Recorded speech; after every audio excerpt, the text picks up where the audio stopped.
Hi guys! So welcome back to my channel again. So today's vlog is mag-swimming tayo with the family.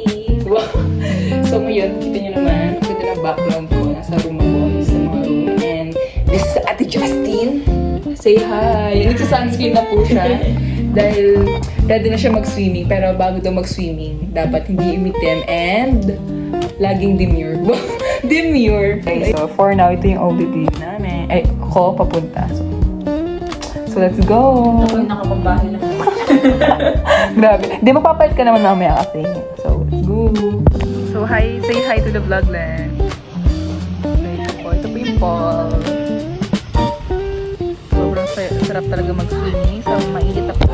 Hi guys! So nakikita nyo, naka-bubble wrap na yung cellphone ko para hindi mabasa mamaya at pagkami simple. And ito kami ni Ate Justin, mag-swimming na. So, magsusot na kami rash guard kasi number 1 ayaw namin mangitim. Yes.